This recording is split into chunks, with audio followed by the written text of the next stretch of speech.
You guys like anime videos, right? Yeah, I know you do. I want to talk about this little weirdo. There's actually a lot of good videos already about Gon Freak's personality. You can probably find them somewhere. Here though, this video is just my take on the little dude. I'm also writing it like my older, stupider videos because it's anime, and you guys like that. So if you get angry at the screen, it's probably your fault, actually. Spoilers for Hunter x Hunter XX starring Vin Diesel. Also, now that I'm writing his name down, look at this thing. Like, sure, Gon is a stupid name, but his last name, it's breeding more letters every time you look away from it. Is it supposed to be German? Anyway, also kind of fitting that it's pronounced freaks, because that's what he and his dad are. Not pejoratively, they're like sexual freaks. I mean genetically sexual, not sex-sexual. I don't think either of them are sex-sexual, especially not Ging. Maybe Gon learned some stuff from those boat women he always talks about, but he was 10? I'm with Killua, ain't having that. But yeah, these two were actually born better than everyone else. Yeah, we're doing this again. If you didn't know, characters that are born more talented and just better than everyone else, I don't much care for that. But it's a good way in a shonen-adjacent story to handwave logic, which is probably why it's so common. You can have scenes where a green baby Yoda in the booty shorts beats the hell out of grown men without any effort. How'd he do that? Oh, he's just real good. How did Batman not get shot by like 20 guys? Well, he's just real good. How'd that Jedi know about the assassin and was able to block 10 guys firing at the same time with a stick, even though he's clearly filmed to be as slow as a normal person? The Force did it. It lets him be good. Gon and Ging are also good. Gooder than most. Let's establish a goodness level. Goodness scaling. In the world of Hunter x Hunter, there is something called Nen. I'm not going to explain it because that will awaken actual analytical me, and he'll try to write a real video instead of this one. Just know that it gives you superpowers, and you usually need to be trained to know how to use it, but sometimes people sort of use it accidentally. Also, people in the setting seem to be way more durable and more powerful than real life. Even after Gon loses the ability to use Nen, he's somehow more capable than everyone else. And before he learned Nen, Gon runs an 80-kilometer marathon over about 6 hours. For context, Usain Bolt could sprint a distance of 100 meters at almost 45 kilometers an hour. That took 9.58 seconds, 12.5 meters a second. That's pretty fast. A normal person jogs at about 1.5 to 2.5 meters a second. You start running past that. Everyone in this 80-kilometer race was casually jogging at about 25% of the speed Usain Bolt ran for 10 seconds. Gon did make about 5 beads of sweat. Killua was just bored. Lots of people completed the same race, but most were tired. Because they're pussies. So how did Gon do it? Did he practice marathon running for several years, exceeding the limits of an ordinary boy? No. Did he know Nen? No, not yet. He was just good. He's very good. He also carried 3 grown men on his back, could hold his breath for 9 minutes and 44 seconds, broke a high-ranking hunter's arm with one hand, trained with a 50-kilogram vest on, and afterwards pushed open a door that weighed 4 tons. He can also seemingly jump over treetops sometimes, and he has a nose so sensitive that it rivals a bloodhound. Even though he has a little, triangle anime boy nose, not a big woofer snoofer. I was poor and played in creeks and with wild opossums and shit when I was a kid. I didn't get any goddamn superpowers, just social awkwardness. Gon is also usually portrayed as being at one with nature. Animals hang all over him and other strong hunters. Hey, why is it when someone is a Tarzan-type guy, animals love you? Don't animals hate each other in the wild? That's where they get eaten alive, after all. You'd think if animals would love anyone, it'd be people who aren't at one with nature.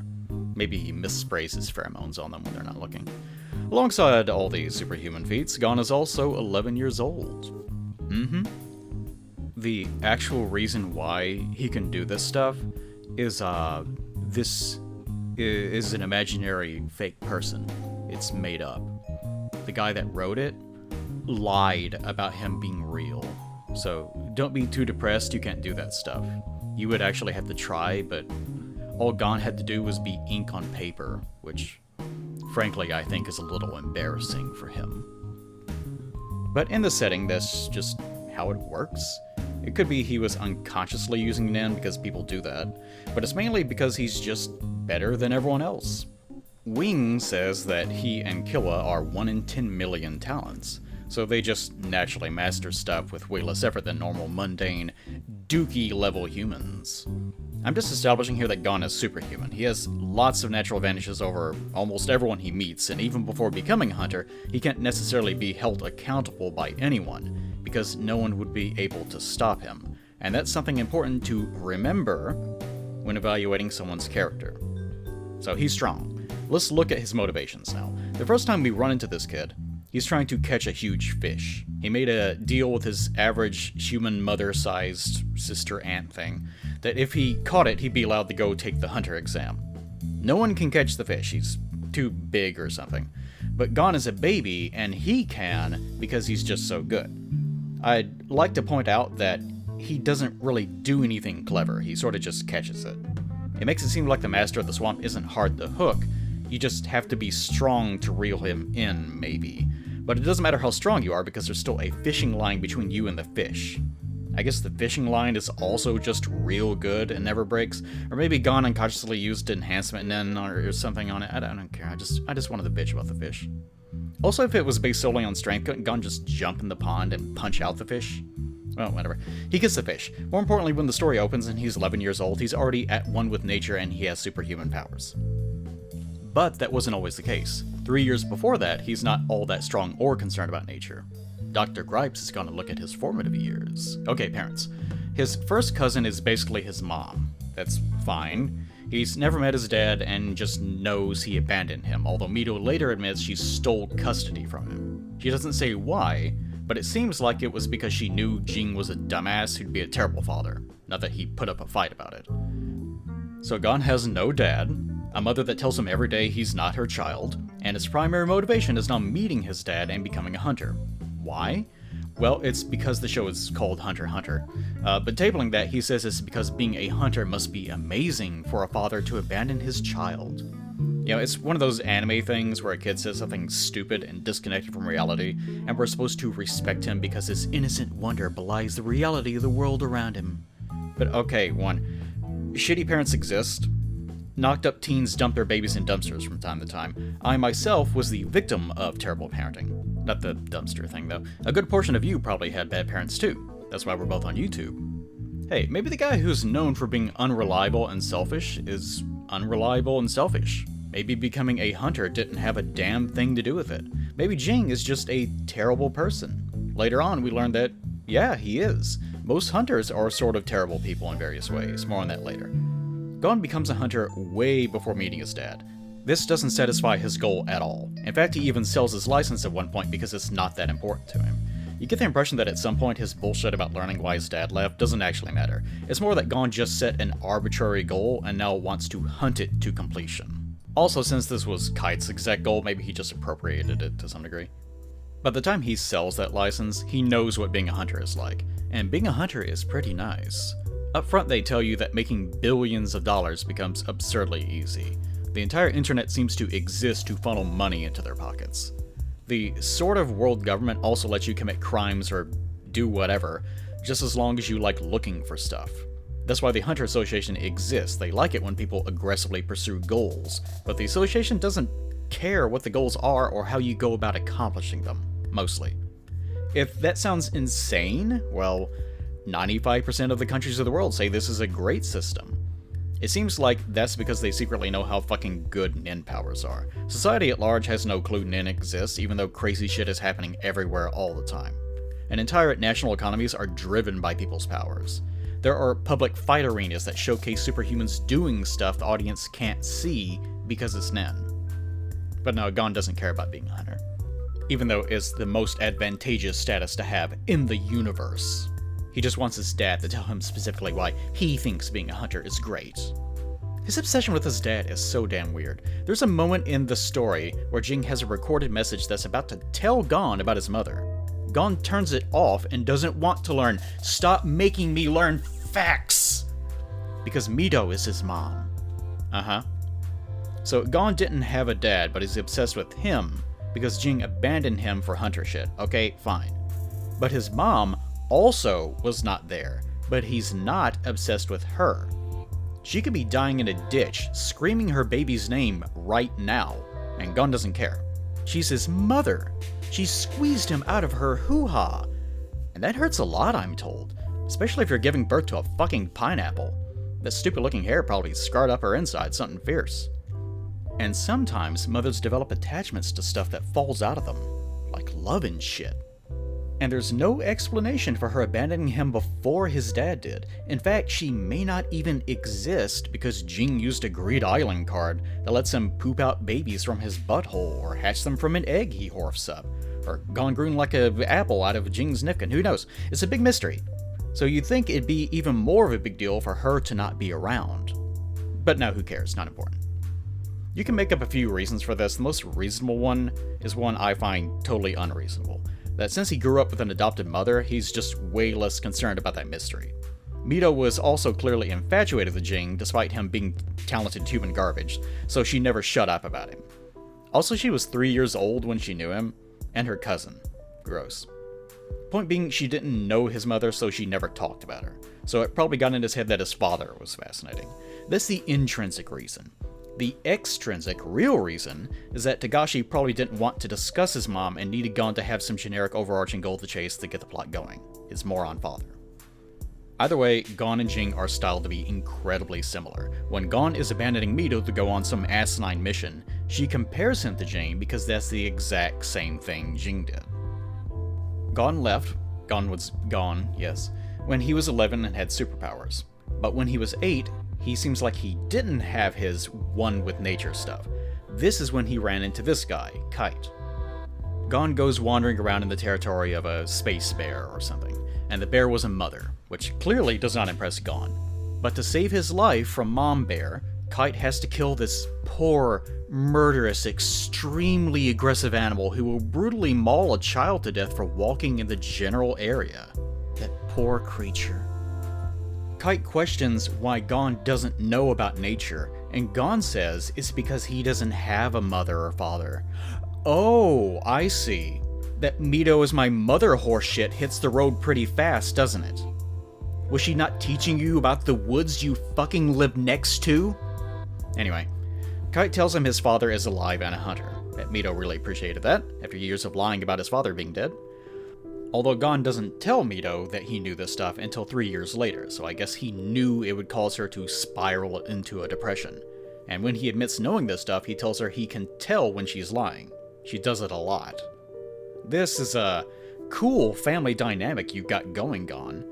His mother is also his cousin, so it's already a little fucked up. She was also 13 years old when she adopted him because her parents died in a mysterious accident, and Jing's father, quote, didn't come back from fishing. And his real mother may also be his dad. I don't know, I'll give him a pass.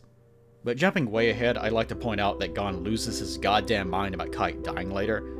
People like to smokescreen how weird this is by talking about the 2011 anime. It didn't introduce Kite until the start of the final 2 arcs, so people like to say it was so much more meaningful in the manga. It wasn't. They met, Kite punched him in the face, told him a little about Hunters and his dad and how he's on some mission to find Ging, enough to get him riled up with ninzumis. But after Kite introduces himself, he's on one more page, and there's no time lapse. He just gets up and leaves. So presumably they had maybe an hour-long conversation we don't see, and that was their life-changing friendship. If he was around longer, we don't know, and that's the important part. It's not even implied. When Gon and Killua run into Kite again, they're together for about 2 months before Kite dies. For now, I just want to emphasize that meeting Kite is treated as the most important thing that ever happened to Gon and turns him into Tarzan Boy, but it was figuratively nothing. A normal person would not place this much value on someone like Kite. You'd probably forget he existed. No, the 2011 anime is not responsible for any misunderstanding. It never made sense. Treating it like it did actually dilutes what Gon does later, and how that relates to his actual personality. So, don't do that. There's a real reason that actually has some thought behind it, so gaslighting everyone that brings it up is doing the actual story a disservice. Either way though, this is where Gon gets his fascination with the Hunter Association and his father. Some guy in the woods mentions it for a few minutes, leaves, and Gon brews this fantasy in his head for the next 3 years while he tries to live up to this natural order thing Kite said was important for vague reasons. I think it was poorly conveyed and again mostly a writing conceit. It also happened in the first damn issue, so I'm not going to bash it too much, but it is very important. So this is how Babby was formed. He was born better, but seemingly, maybe, never developed until he ran into Kite. After that, he for sure became a wilderness kid who was obsessed with this mysterious hunter world outside of the tiny one he was raised in. And that's the key to understanding Gon. He's extremely naive because of his lack of exposure and because he's a homeschooled kid, and he views the normal world through the lens of how the natural world works. Just like any dumb animal, his motivations center around curious impulses and selfish desires. And Gon is basically that. A wild, selfish animal that prioritizes what it wants above what happens to anyone else. Sometimes to the point of it harming people he cares about. And that's also true for most hunters. It's an ongoing theme in the series, me, me, me. But he's also been raised with excellent values, so he's still a good boy. For now. That's his formative basis as a character, thin as it is. It helps frame his moral compass, or his lack of one, when you take in the series. Let's talk about that moral compass.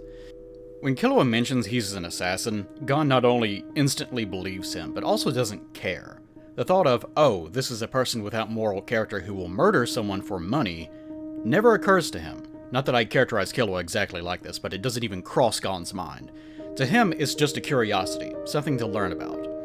You might think it's because it's too foreign of an idea, since Gon is so naive. No, because Killua also mentions stabbing his own mother and brother in the face. Gon has a mother, according to him, and he doesn't react much to that either. Whether it's listening to a scammer talk about grifting techniques, someone breaking his arm to advance in a tournament, or even watching a murder take place, Gon just doesn't care. This all links back to him being a little wilderness kid. I was raised on a farm, and yeah, people being devastated over a pet dying seems a little strange to me. I don't like seeing animals in pain, and it bothers me to lose one, but I'm more disconnected from it than someone who's only ever had 1 or 2 pets their whole lives. But Gon is basically inhuman. His general attitude seems to be that nature is horrible, but it happens. So when he encounters something, a bear, a serial killer, whatever, he has to evaluate what that creature is all about. To Gon, this is all natural behavior. It's just the state of the world to be in conflict, and for each thing to fight for different reasons. More importantly, that's how creatures in the wild survive. They use their senses to learn about the world, and then kill or manipulate to satisfy their individual goals. If something wants to kill him, Gon doesn't want to die, so he will resist. But he's not going to blame them for it, because that's what they are. There are very, very few exceptions to this. Gon becomes violent with the Phantom Troop for being hypocritical about killing. It's a-okay for them to run around slaughtering people, as far as they're concerned, but when someone kills one of their friends? Well, that's an outrage! This triggers the Gon. Considering Gon is best friends with a professional murderer, and his value of strangers' lives fluctuates a lot from scene to scene, it's easy to see him as also being a hypocrite. And yeah, he is. He's a little hypocrite. By people's standards. But his logic is that, 1, this is not natural since it accomplishes nothing. 2, if your instinct is to see everyone as disposable, this also makes you disposable. And 3, his confusion is what actually makes him angry. We'll famously see this later with Neferpito protecting a human. Sure, the Kite rage is part of it, but what really sends him over the edge is getting there, wanting a fight, and then having to wait for a reason he can't comprehend. The Chimera ants have seen all humans as being prey, which again is just nature to Gon. But a Chimera ant that is killing for malevolent, purposeless reasons gets on his nerves. This is still within the bounds of nature. It's a common misanthropic, intellectually masturbatory thing to say that animals only kill for food, but anyone who's been on the internet for a few minutes knows that's a lie. Animals will kill things or torture them for fun all the time. But it's outside the scope of what the ants should be. And this stupid sexy cat seems to be outright defying its own nature. A nature it established already when it killed someone Gon cared about. Gon is still a naive and selfish child, so you can probably see why that sends him into an internal tantrum. And that's really the core to Gon. He's a stupid kid. He's knowledgeable about stuff, he's smart, except when it comes to math, but he's incredibly stupid about consequences, because he prioritizes his instincts and impulses above everything else, just like an animal. Stuff only has value if he finds value in it. Gon's moral compass isn't like a person's. To him, there's nothing necessarily wrong with killing or deception or so on. Animals kill and outmaneuver prey. It's when killing and lying are for a purpose Gon can't process that he starts to get confused and frustrated. And when he's frustrated about how things should be, according to him, he gets angry. It's human-specific goals and gray morality that really ruffles his dandies. When he's helping to scam people out of money in an arm wrestling contest, you can tell this bothers him, but he's not really sure if it's a problem. Probably for a lot of reasons. He doesn't place a lot of value on money. He doesn't like dealing with numbers. He's legitimately beating people in a challenge they agreed to, but they also don't have full context of what they're getting into. It's for something he wants, but it's many steps removed from it. Killua also realizes it'd take almost 1,000,000 wins to get the money they'd actually need, so it probably feels pretty disconnected from what Gon actually wants. Yet, he and Leorio end up arm wrestling people for quite a while. He's just a little kid going along with something an older friend wants. For us, this is probably wrong because these people have no chance to win. It's just stealing with one more step. For Gon, it's probably morally confusing because it's foreign to what he's seen in nature. He doesn't understand it. Gon is portrayed as innocent in the same way Goku is. Goku picks fights with people all the time. He has a lot of murders under his belt, but he can ride around on a holy cloud because he's just so pure of spirit. Goku and Gon are innocent in the same way a wolf or a hippo is innocent. They're just dumb as a sack of bricks when it comes to complex human matters. When Goku slaughters the entire Red Ribbon Army, people of a wide range of backgrounds and economic and political circumstances who could never pose an actual threat to him, that's an innocent boy.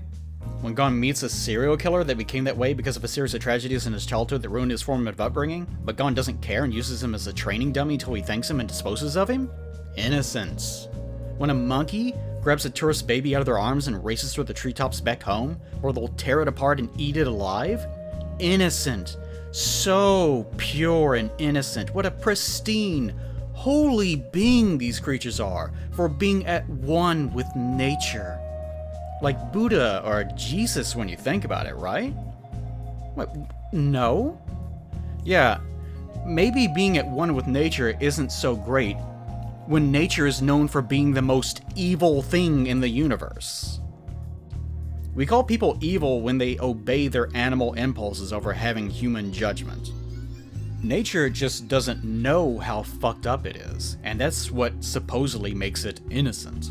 And that's Gon. He just doesn't realize how fucked up nature is. The whole crux of good and evil is the knowledge of good and evil. Nature is horrible, but we don't blame it because nature is stupid. Humans aren't stupid, well, comparatively. So we try to invent technologies that will let us eat meat without killing animals. When we have to kill an animal, we try to make it painless. We try to ensure the animal doesn't even have time to experience fear. When we catch a corporation treating animals horribly, animals will eat either way. People will raise hell about it. When a pet is suffering, we'll put it to sleep. But when a human is suffering and wants to die, we'll try to stop them, for a lot of complex reasons. Meanwhile, in nature, a bear will eat a baby deer from the ass up for hours as it dies in agony, because bears don't care. It doesn't have to answer to anything. There's no bear police. If there were no human police and no consequences for ignoring human morality, lots of humans would also return to their natural behavior. If someone was strong enough to face no consequences, they might throw away morality altogether. And that's what a hunter is. Someone who's so strong that there can be no punishment for animal behavior other than being attacked by another hunter. Might makes right. Humans evolved to have ethical systems as a way to ensure group cooperation. That increases the odds that the ugly, stupid children you see on the street will grow up to make more ugly, stupid children. They don't need to be strong, they just need to not be assholes, and even then we're not doing a great job, are we? Most hunters we see exhibit morality of some kind, even the evil ones. Hisoka is portrayed as being incredibly evil, but he has risked his life to ensure the safety and even the ambitions of his toys. Illumi is perhaps even more evil, but he at least prioritizes his family's security above all else. Hunters have moral codes, but they're completely personal, they're selfish. They don't care about other people's moral codes unless it would be inconvenient to them. And they can do that because they're nen, and the Hunter Association enables it. That's Isaac Netero's entire goal, to enable hunters to pursue their selfish ambitions. His selfish ambition was to cultivate powerful opponents to fight. When Meruem refused to fight him and only wished to speak on human terms, Netero refused to see him as anything other than an animal that would lose out to his nature. So he kept trying to start shit until the shit got started. Then he died. Hunters are human animals, being governed by their natures. Gon is a human animal, being governed by his nature. You can really get a good example of this on Greed Island. Gon's incredibly stubborn and foolish tendencies are on full display here. The entire time he's there, he refuses to cooperate with anyone, and intends to do things his way, which basically comes down to trying to take the most difficult and straightforward path. No sharing cards, no circumventing intended mechanics. When he fights Razor in the dodgeball game, he insists on trying to win with brute force. At one point, Razor redirects Gon's strongest attack back at him with so much force that it would just sail out of bounds. He did this knowing Gon is so stubborn that while he could win by just moving out of the way, Gon would insist on trying to foolishly catch it. The only reason, and I mean the only reason, that Gon doesn't die is because he passes out. Basically, Togashi turned his brain off long enough for Gon to not ruin the scene. Also, Gon can't even launch an attack on his own. Killua ends up disfiguring his hands just to hold the ball. Recognizing this, Tezgara comes up with a way to help launch the ball that doesn't involve splintering Killua's hands into gibs of flesh and bone. Gon's response to this is basically, no, that's lame. Also, Gon's response to the reveal of Killua's fucked up hands is like, I know. He'll probably be crippled for life, but he'll do it. And his hands are my favorite hands. He tries to imply that he wouldn't hit the ball good enough if they used one of their many other options. But, shut the fuck up. The actual reason is that Gon is stubborn and is willing to abuse his friendship with Killua if Killua chooses to let him. Which Killua does because his friendship with Gon is the entire foundation of his life moving beyond being a tool for his family's assassination contracts. I wouldn't say Gon is manipulating Killua so much as just not considering him. The anime tries to have swelling, emotional music to paint this as some moment of ultimate friendship, but that's not friendship. Friendship would be trying to protect your friend's future by any means necessary, which Killua does, but not Gon. Gon just pouts and refuses to consider other options because he wants to win in a way that makes him cream his stupid-looking green shorts. No, this is terrible, selfish behavior, and he gets called out on it, but learns nothing. You see, immediately afterwards when they're fighting the bombers, he decides mid-fight to ignore the plan Bisky came up with. Why? Because he had a great idea. His great idea was to let Ginthru blow one of his hands off. This lets him land one hit. A hit he didn't even need to land. All because Gon was angry and just wanted to hit him really badly. After also getting his windpipe crushed for equally needless reasons, Gon goes back to Bisky's plan, which, believe it or not, works. Also, believe it or not, it would have resulted in him not being injured at all. But Gon stubbornly chooses not to do this because, I want to throw a tantrum, I don't want to think, I want to punch, The bailout for both of these asinine decisions is a magic card that heals everyone's injuries. Also, even though Ginthru is a mass murderer, I guess he's good now, and Gon heals him. You know, because Gon is innocent and so pure. Also, even though Gon is terrible at tests and stuff like this, he somehow is the top test taker at the end. I don't much care for Greed Island. It's a lot of Gon being stupid and Togashi just hand-feeding him rewards. I could give you other examples of this, like Gon refusing to challenge Knuckle in a non-direct way but still being rewarded for it, or Gon pinky promising Palm and not even remotely keeping his promise, or... well, you get the idea. This is just who Gon is. This is his nature. He prioritizes his goals over his safety or even his friend's safety, even if the goal isn't that important. He also tends to refuse to complete goals in any way other than the most blunt and forceful way possible, especially if it's the hardest option. He creates his worst problems and is usually bailed out by other people or pure circumstance. Yes, he's an enhancer, but being an enhancer doesn't make him like this. Him being like this makes him an enhancer. That problem comes to a head when he has to fight Sex Cat. He sacrifices his body to realize his potential. You might say he didn't have a choice because Peter was going to kill him. Yes, that's true. But he chose to do this alone. He chose to instigate a fight. He chose to bring Pito to a place where help couldn't reach him. He chose to make believe that Kite wasn't already dead. He chose all these things because that is what he is. And that's great character writing. He ends up here because of his pre-established traits. Gon may be nice, but that doesn't make him good. He may not prioritize his friends' safety over their choices, but that doesn't make him evil. He's just a naive kid with a stilted view on how the world works, and he's completely dominated by his desires and character flaws. And again, he's so damn strong that he can get away with it, up until he has to sacrifice everything to murder an animal that was simply following its nature. The thing he roots all of his morality to, nature being nature, he throws away, to get revenge for a guy he's known for about 3 months total, over the entirety of his life.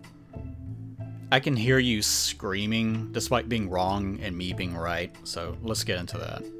Kite, I mean. Not into Kite, like, you know. His face is weird, right? Look at him. He's so goddamn weird looking. He's like if you polished and waxed an old person, or if a bird made a wish to be a boy. Anyway, you might rationalize Gon's obsession with Ging and Kite in any number of ways. Some of it is the writing. Mito is obsessed with Ging even though she only knew him until she was 3 years old. People can't remember much about being 3. The idea that her whole world orients around Ging is absolutely insipid. He came back home but only to drop off Gon. No, they didn't really know each other. That's bullshit. Togashi is treating a 3-year-old like she's 29. Same thing with Gon obsessing over Kite. They met for a few hours. It's a stupid relationship whether or not it's placed at the start of the manga or the start of the Chimera Antarc in the 2011 anime. You can make up something like, maybe he hung around for 3 years, but you're just writing fanfiction at that point.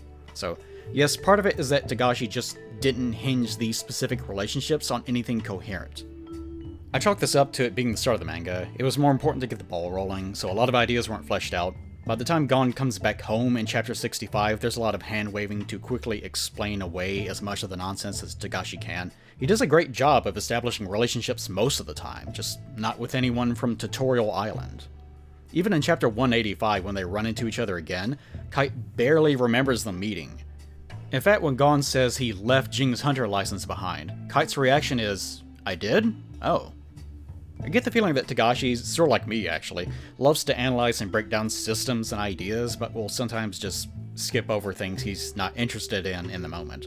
It also helps to have characters that never ask obvious questions and only want to know about power systems. But Togashi is also a rascal that will seed ideas that take decades to pay off. He's not Oda or anything, but he does play the long game sometimes, especially since the poor man has a crippling spinal injury, so he has spent a lot of time planning things in his head.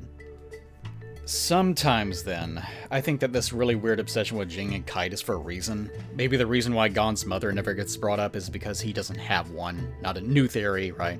But something theorists never really talk about is why Ging would create a baby. We get insight into his ambitions in chapter 338. His original ambition was to get into a royal tomb. He doesn't say why, he just wanted it. A hunter could do that, so he became one out of convenience. So he didn't want to be a hunter either. But in handling this tomb situation, he found people who didn't care about money or fame, only the truth. But when he finally gets into this tomb, he admits he didn't really care about the truth either. He just enjoyed watching the scholars around him enjoy it. That event came and went. His modern goal is to leave for the Dark Continent because it's something he can't see in front of him. In other words, he likes to see the unseen. Greed Island was similar. He surrounded himself with people who had a goal and realized something new and exciting. He's like a hot airhead on Tinder who says they're adventurous and love new experiences. You can see why his relationships with people are paper thin and fleeting, and also why he doesn't have any concrete ambitions beyond roaming around looking at things. He's one of those people. Exciting for a while when you meet them, it's not until they're gone that you realize that they were just a vampire. They got a new experience and now they're done with it. Now you're just a disposable connection. The series paints this as something good and wholesome because I don't think Togashi realizes that this is not a positive character trait. There's a reason why Ging is incredibly insecure about talking to his son around other people. He doesn't like to show affection to anyone unless it's professional, unemotional. He's a vagrant loner that puts his ambitions first, and he does this because there's nothing intimate going on below the surface. He doesn't have actual substantive relationships because he's not capable of having them, because he doesn't want those things. He's driven by vague, basic ambition and nothing else. He's a selfish human animal, a prototypical hunter, and like many hunters, it paints them as being either narcissists or psychopaths. So he probably didn't make Gon, whether with a card or a stinky hobo pee-pee, for any reason other than it looped into one of his personal goals. What that goal is, we don't know. But it does make me wonder if Gon isn't actually some sort of weird Nen clone that Ging intends to grow up into being him or being a tool of some kind. Ging did know exactly what Gon would do and when he would do it. From the tape to Greed Island, Ging knew exactly what would play out. Now, part of this is probably just, anime bullshit where the characters are just so smart that he knows everything, but it could also just be that Ging knows exactly what he'd do, so he naturally knows what Gon would do. In Chapter 345, Gon explains his mentality in chasing Ging around, and it's what I assumed earlier. Gon just had a goal of finding Ging, but didn't really care about meeting him necessarily. He also says he can't think of him as a father, but as some relative he's heard lots of stories about. When Mito points out that Ging is a scumbag who would never make a good father, Gon's response is that he makes a poor son too. And he's right. He's not a great friend either sometimes. Point being, they're the same. Gon has the same general type of ambition that Ging did. He wanted something without really caring about it because it was an arbitrary, difficult destination. Gon always takes the hardest route forward, just like Ging does. So, part of me wonders if the reason Gon was obsessed with avenging Kite is because he's wired into whatever Ging wants, because Ging is the one who basically raised Kite. He would be the one that would lose his mind about it. Judging from his behavior when he tried to leave with the Dark Continent expedition, Ging is more than happy to act like an asshole and use violence to get what he wants. Maybe Gon is affected by that? Maybe Gon is some sort of human nin beast for all I know, but like I said, that's wild conjecture. Nah. So, what was Gon losing his mind actually about? Here's what I think. When Gon actually acknowledges that Kite is dead in Chapter 305, his swarming thoughts are all oriented around self-blame. First, blaming Pito, then thinking that Kite died because he left him. He never blames Killua, only himself. Strangely, he doesn't even blame Kite. This circles around until Kite dying is exclusively Gon's fault. In his mind. Since this happens during what is effectively a panic attack, I take this to mean that this had been Gon's fear the entire time, the basis for his obsession. When Kite, Gon, and Killua headed into ant territory, they had no idea what they were getting into, primarily because the ants had evolved much faster than they had expected. Gon and Killua also seemed to be really full of themselves at the time. After Kite sees that Gon and Killua were totally ineffective at attacking an ant soldier that wasn't even utilizing Nen, he described the path forward as hell, win or lose. It isn't until Kite loses his arm that they even remotely understand how badly they fucked up. Killua's thoughts when he escapes is that he and Gon were conceited and incredibly weak compared to Kite. Kite may have survived if they hadn't been with him. When Gon wakes up, he admits the same thing. He tried to lash out, but if he had, it would have made the situation worse. All of them could feel how strong Pito was, so the idea that Kite would survive is absurd. But when Gon convinces himself of it, Killua's response is weird. He refers to Gon as the light, and admits that Gon is too radiant to let him see the truth. So I think he means that it's in Gon's nature to assume the best, and that's what he needs at the moment. Everyone else picks up on this and uses Gon's fantasy about Kite being alive to keep him motivated from now on. Point being, at this point of the story, Gon and Killua are arrogant about their strength. They've been on a long streak of successes. This is also part of the theme of this arc. Let's talk about that theme. The ants are portrayed as becoming less like animals and more human over time. Even when Netero, Nav, and Morel show up, they're also incredibly foolish and arrogant about their chances. Morel talks down to Killua and praises Gon for trying to stay and fight. The entire structure of Netero determining who would be a part of the extermination team centered around acting like a hunter. That is, having a goal and obstinately forcing your way towards it, acting like an animal. By the time Netero is fighting Merwam, the king is fighting between being human and an ant. Yet he's trying to behave like an authentic king, due to his experiences with Komugi, a disabled girl at the bottom of the human social hierarchy. When he was first born, he was needlessly violent and callous, because he was a beast acting on Chimera ant instincts. He evolved to the point that his royal guard did everything to shield him from humanity.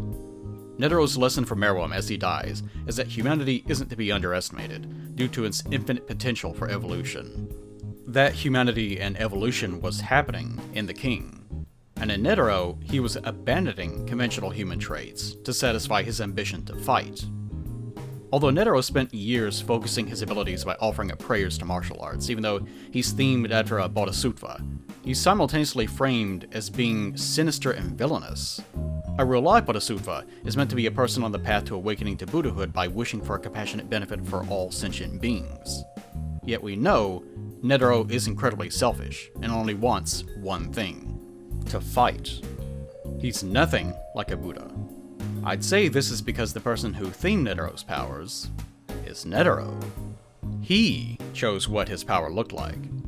It's not a reflection of what he is, but how he wants to be perceived, by both other people and himself. This kind of hypocrisy and self-involvement and projection is exactly the kind of behavior we see in the ants because they were based off selfish, evil humans from the NGL. In this scene, we're meant to question which one of these people is the actual hero. Are either of them? Who is the most human? Meruem eventually realized that due to the way ants assimilate the traits of species, humans were not compatible. Human behavior would always override their goals as a species, and they would simply become humans. The ants that survived the war end up effectively living like humans. They abandon ant behavior entirely, and in some cases return to the lives they had when they were still people, whether those lives were good or evil. The important thing to note here is that the most powerful humans are not the most human. I'd argue that the most human character was Komugi, precisely because she was weak and found strength in her words and mind. She defeated the king by elevating him to be more than he was born to be. Also bear in mind, it isn't Netero that kills Meruem. It's not Nin either. It's science, an invention so mundane, it's used by the gutter trash of world governments. Most of the ants themselves end up being beaten by their own flaws, or by their eroding sense of purpose as the humanity inside of them takes hold. The entire arc is about the arrogance of personal strength and the worth of character, and how that relates to the idea of being a noble human as opposed to a savage beast. Factoring that theme in, you get a clearer picture of what is bothering Gon. He's weak, yet still following his natural ambition. He's our little, unthinking, foolish animal boy. But he's also positive and filled with wonder and naive like a child. Those things are not compatible with the human world in a way that Gon doesn't understand. What's happening is that the meeting of strength and humanity is incompatible. Gon is that incompatibility. He's built his entire life on a foundation of not repeating that first mistake, getting a fox bear killed because he went into a situation without knowing better, going into a situation while being weak, being in a state in which he's powerless and something innocent pays the price. And that's exactly what happens again. Kite is the person that corrected him, and when Kite dies, it's a sign that Gon has made the same mistake. Most importantly, he's made no progress. And that's the one thing a hunter hinges his entire life on. And that's what I've been leading up to. Gon didn't lose his mind because the anime moved Kite's introduction. He didn't lose his mind because he and Kite were best friends or something. That's nonsense. Gon lost his mind about Kite because Kite dying obliterated his entire sense of self. On the way into Chimera ant territory, Gon had his Nin deactivated for a month, and he felt for the first time in his life what being powerless, what being normal, actually feels like. And he broke down and wept uncontrollably over it. Someone who's strong can't be held accountable. That's what hunters are. Gon has always been stronger than everyone around him. His natural gifts have always let him bully his way through problems in the most direct way possible. His perception of the world is built on an understanding of animal behavior. When Gon doesn't understand behavior, he gets angry at it. Gon is always kind, always sweet, as long as he has the power to be. And that is this arc. Humanity versus power. It's when Gon can't understand, lacks power, and realizes he not only has gone nowhere, but can't, that he breaks. That's when he'll use an innocent girl as a hostage. That's when he'll project blame onto an animal instead of himself. That's when he'll sacrifice his entire life to satisfy his impotent, confused rage. Unfortunately for Gon, despite having the qualities of being a great hunter, he's still a naive little kid. He's still just like his insensitive, selfish, bullheaded, and adventure-seeking father. He was raised in an idyllic moral society alongside nature, to be a good boy, and that's not how shit works out here. All of the ants grew as humans, good and bad. They were born strong, they were born callous and indifferent. Meruem learned nobility and compassion. Yuppie learned honor, however briefly. Shaipoof learned manipulation and dishonor. He died a prick. And Pito demonstrated a wide range of subtle changes, despite never changing instincts at all. When Pito was born, killing Kite was the first thing they did to test their strength. They protected Komugi because the king ordered it, but Pito did so with their life. Gon even noted it was like a mother protecting her child. From him.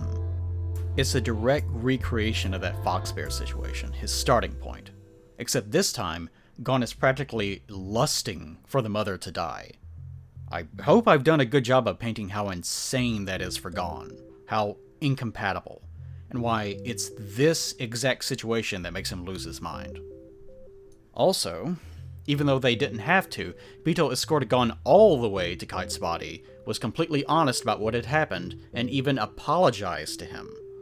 It's possible that if Gon could not have potentially been a threat to the king at some point, that Pito may have even left him and returned home.